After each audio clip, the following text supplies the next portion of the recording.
Well, good morning, and thank you very much for joining us. I am Yori Folari. I guess most Nigerians, certainly certain parents, felt a great sense of relief following the release of 27 more students of the Federal College of Forestry Mechanization in Afaka, Kaduna State.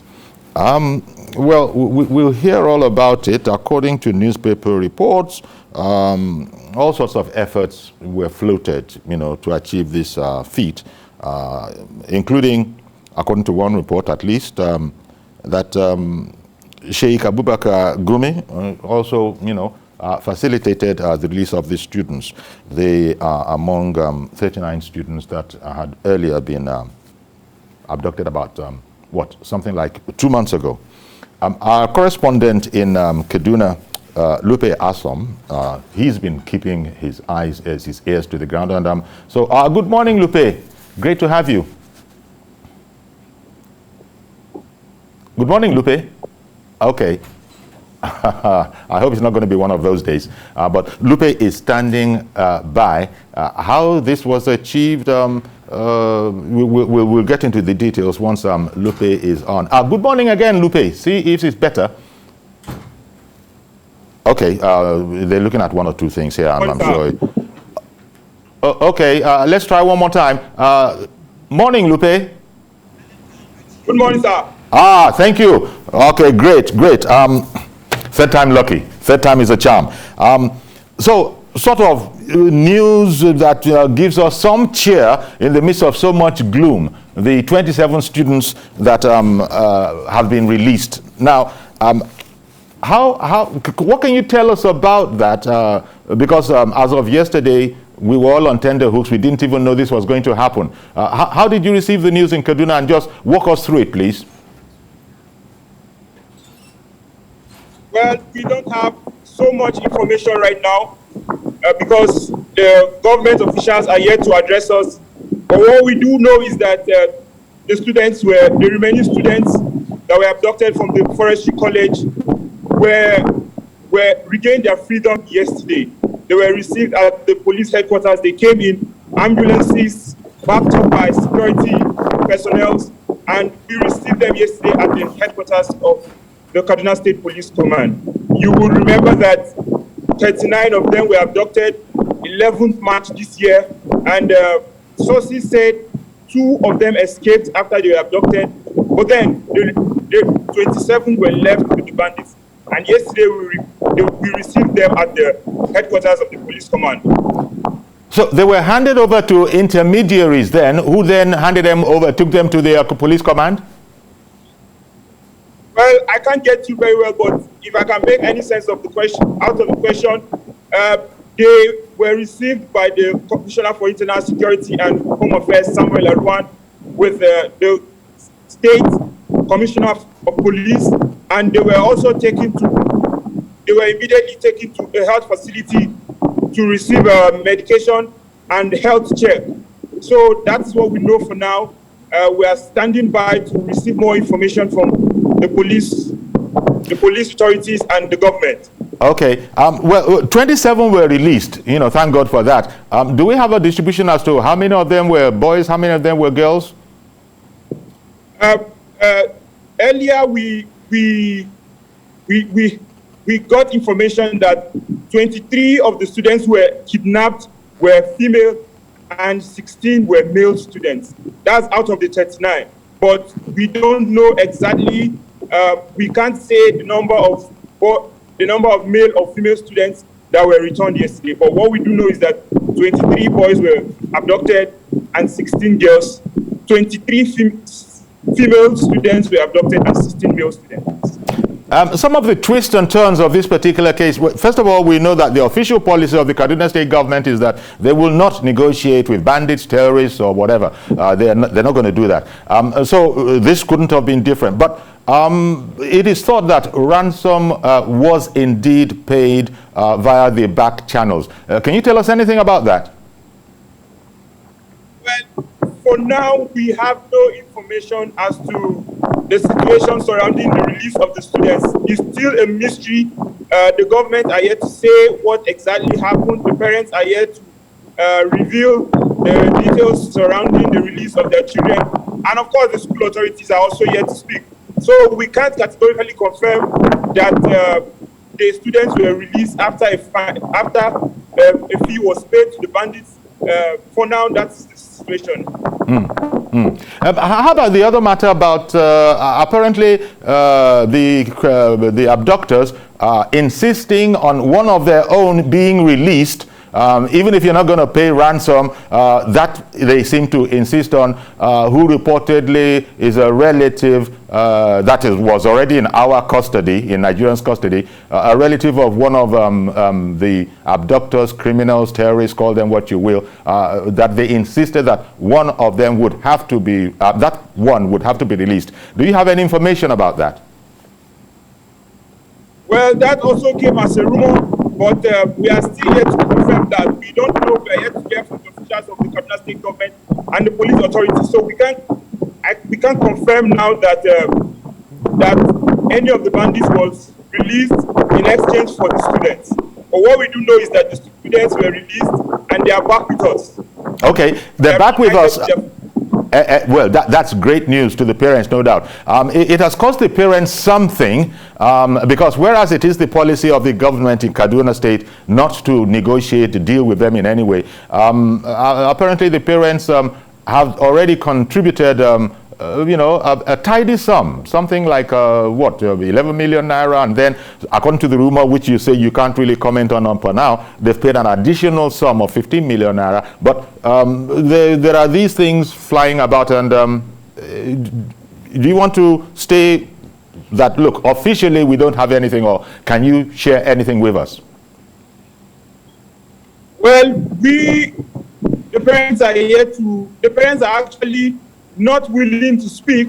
They are just excited that their children were released, and they are yet to say whether a sum was paid to the bandits. And for now, we are still trying to get our facts, and we can confirm that any fee was released to the bandits from the parents or the government. Okay. I can hear you. Let me just apologize to our viewers that there's a bit of a wind noise on his microphone, but we are still, managing ourselves, as we say locally in Nigeria. So, Lupe, coming back to you, what's the condition of the released students? By which I mean, how many of them are sort of, so to speak, ready to go? How many need hospitalization? What was their general condition? Come again, sir. You want me to say it again? Can you give us a report about the general condition of those students that were released? Any needing hospitalization? Tell us what you know about the condition they are in now. And where are they? Are they still in government's custody? I mean, in government's care before being released to their folks? I can't hear you, but the students came in looking tattered and not looking well at all. You can tell that they are gone through a lot. A lot of them were supported into the office as they couldn't carry themselves, they couldn't walk. But then they were immediately moved to a health facility where they were supposed to receive health care and check.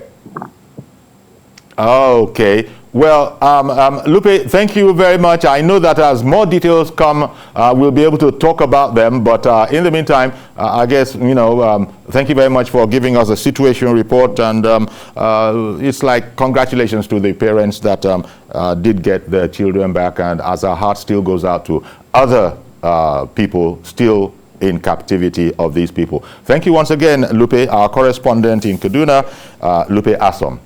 Okay, now we'll cross over to our Abuja studio where Stephen Okwori, a security professional, is waiting for us. Good morning, Stephen.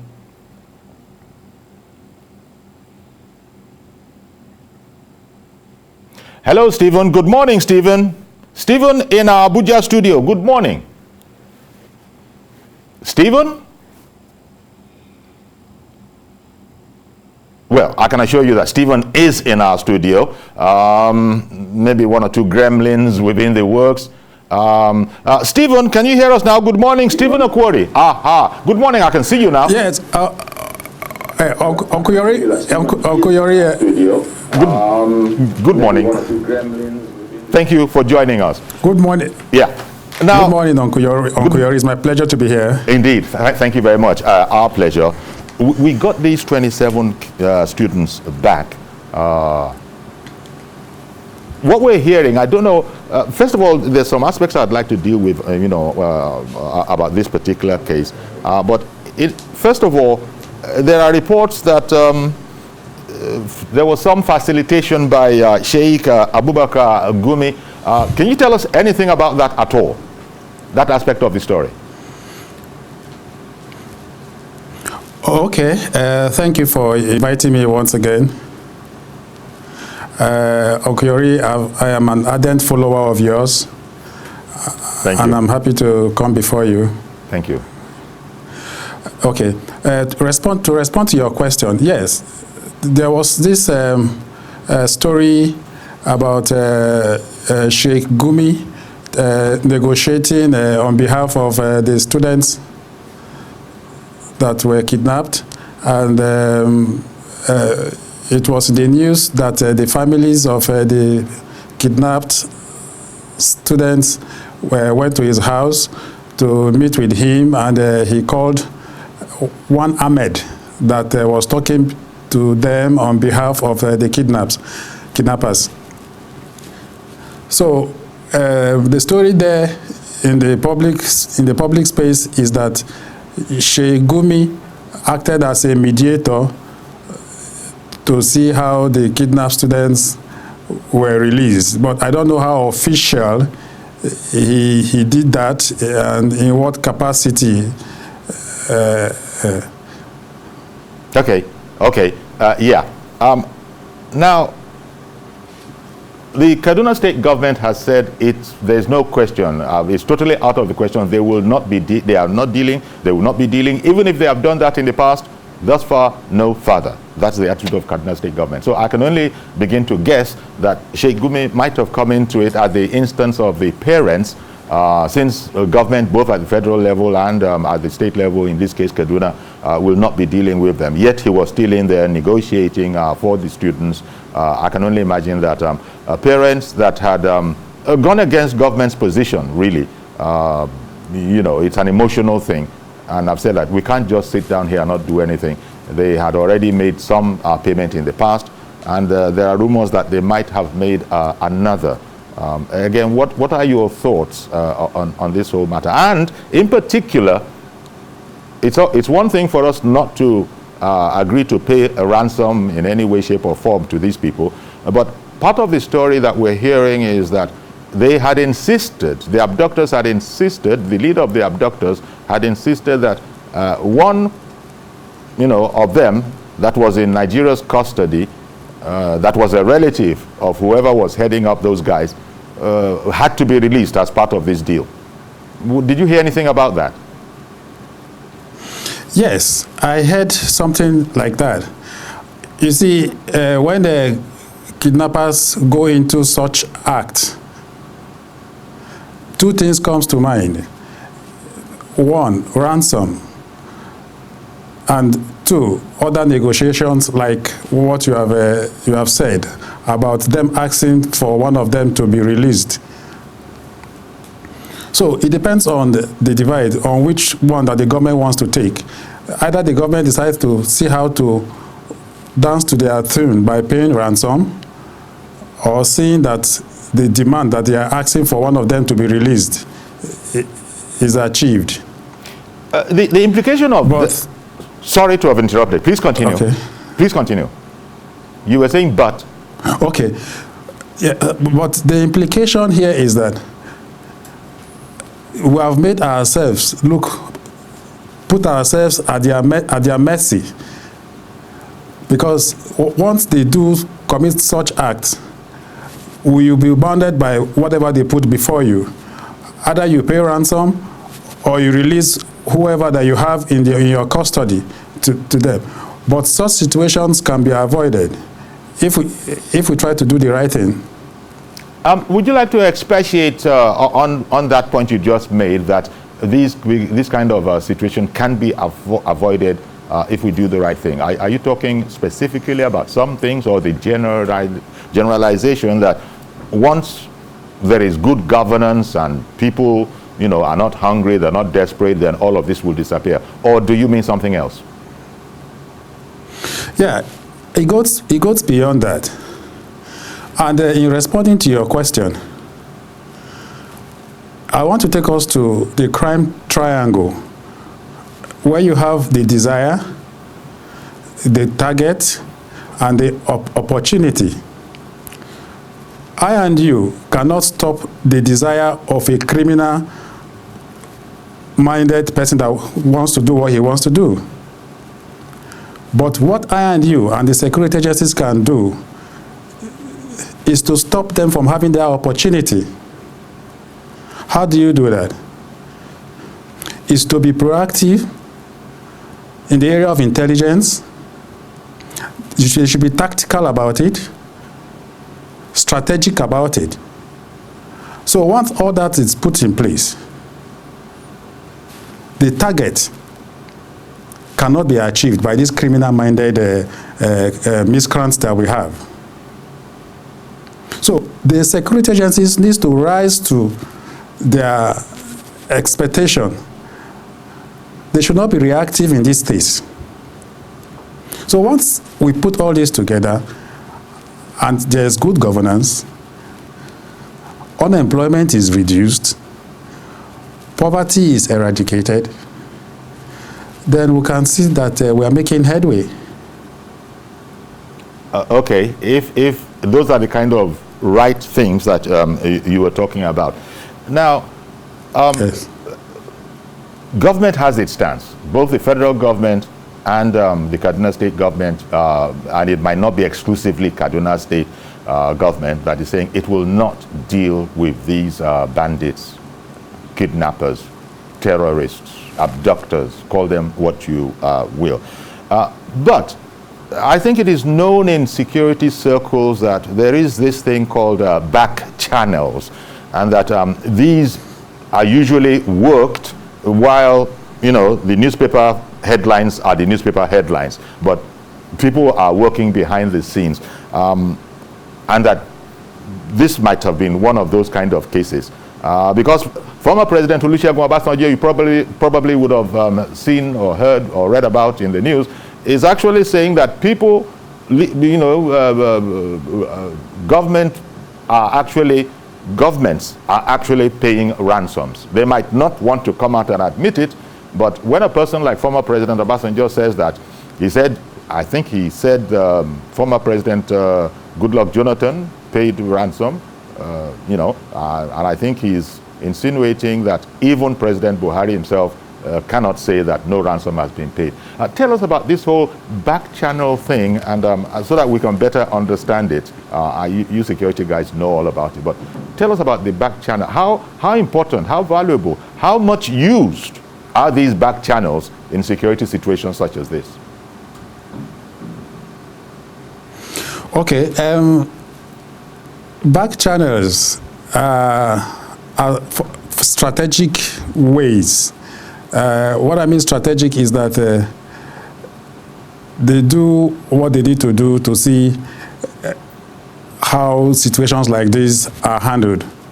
And it's not supposed to come out to public space or the public domain where you and I will know how the issues were handled.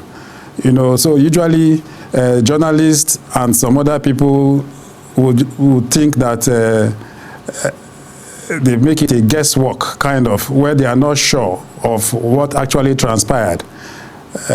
So it's a clandestine kind of arrangement to see that citizens, when they are in such situations, are seen that they are freed from kidnappers' den. Okay.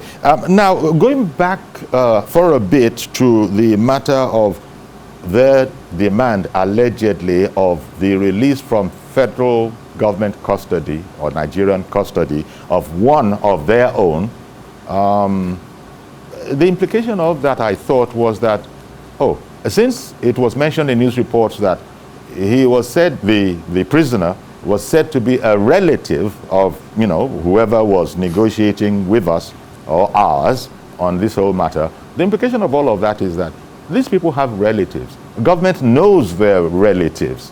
And I don't know what this says to you, because if you know one, you probably, by that extension, know quite a number of people. So one thing that is coming out clearly here is that the government knows them. Why is that not able to be useful in terms of what you spoke about, being able to do the right thing? You see, when we have allowed politics to infiltrate into security affairs, that is where we have made a mistake. Because security issues are issues that are supposed to be dealt with professionally. But situations where politicians begin to involve themselves in security issues. Because I give you an instance now. For instance, if somebody that has link with the leaders of the bandits that kidnapped the secondary school, the mechanization students. Yes. Yeah, and they make for arrest. Okay, let us see how to get to his relations and all that. People will begin to ask questions that is happening also in the East. Nnamdi Kanu, for instance, IPOB leader, he has relatives in the East. Okay, he jumped bail. Why are they not going to get one of his relatives or his mother or his father, although of blessed memory, they are dead, but his relatives? So people begin to ask questions. Why is it only in Zamfara? Or why is it only in Borno that we are going after relatives of bandits when we have criminals as well in the East? So politics begins to come in there. Religion begins to come in there. Then ethnicity too begins to come in there. And all these are challenges that is hindering us from achieving results in trying to see how to tackle these insecurity challenges we are experiencing today. So there is need for us to set politics aside and deal with the issues decisively and professionally.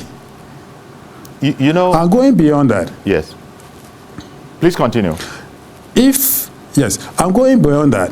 If postings within the security circle are done based on professionalism, capacity of people that knows the job, I think we will make a headway. But as it is, politics too has come into the security circle when positions are being lobbied. You get a letter from somebody of a high office or authority recommending somebody that is not capable in an office. You can't get result.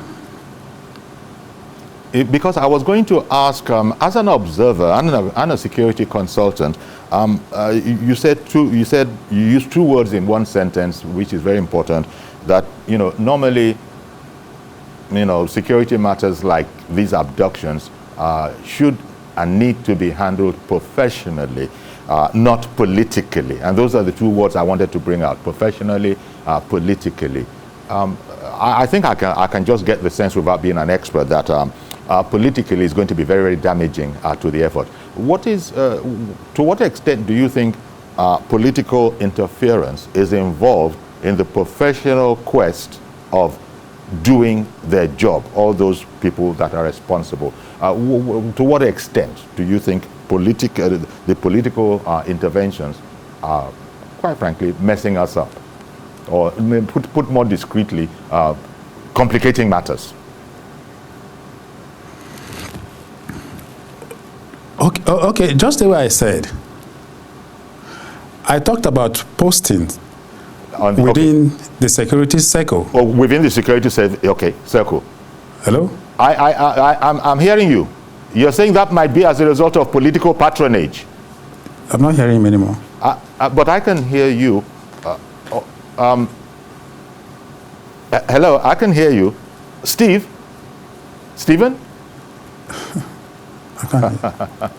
Okay. Well, we're talking about the 27 Kaduna Forestry, that is the Federal College of Forestry Mechanization in Afaka, Kaduna State. Happily, we've got, 27 students released. They're in a poor condition, but at least we have them back. They are alive, and with the medical professionals and all those kind of people, all the professionals that know how to receive people like this. There will be trauma intervention. There will be, maybe some just health intervention and all of that.